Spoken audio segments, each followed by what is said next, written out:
How to work with page sections in GoDaddy. Hello guys and welcome to this new tutorial. In today's video, I'm going to show you how you can work with the page sections that you have into your GoDaddy website editor. So it is going to be very simple and easy. We're going to open up a website that we have created within a website or GoDaddy website editor, and then we're going to see the different sections.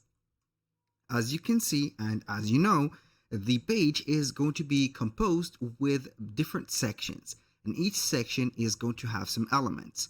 Unlike the other editors that you're going to find out there like Wix Studio or Wix or Hostinger, the GoDaddy is going to be a little bit of a unique website builder, because as you can see on the sections, we can not basically modify however we want the elements that has been implemented on it, but we can only modify, for example, the text or the script. Also, we can have some pre-made sections. So as you can see, we have only a website composed with a one page, and it is going to be either a store or a, let's say here, product page or a product website that we're going to implement. So we're going to see here different elements. Now we're going to be right here. So we have the different sections. How we can identify a section. Basically, you're going to click on the section itself. We're going to have it, and it is going to be named at the right side of the screen. We're going to have the website / for example, header. It is going to be a section. For this one, for example, we have the name of it, which is going to be subscribe.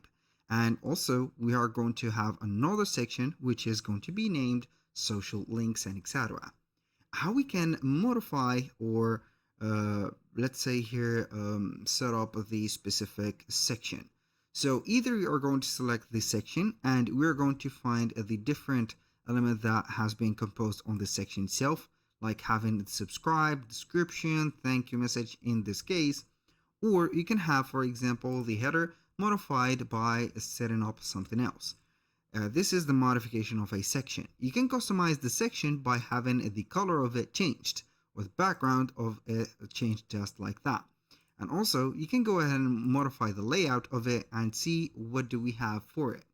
So in this case, I'm going to have a custom color of the white one, so it is going to be better.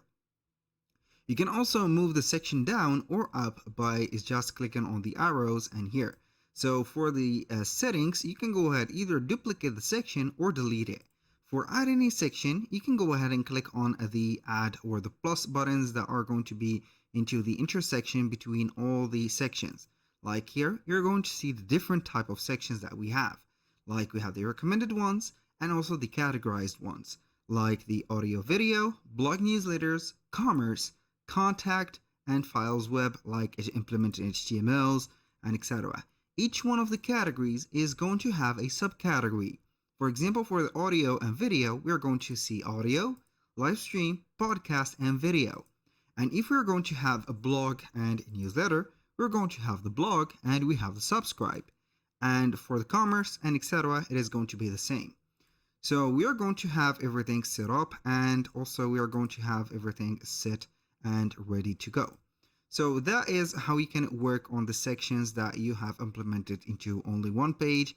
You cannot basically have other options like you can see here, like adding, I don't know here, maybe a block to a section. It is going to be impossible in this case.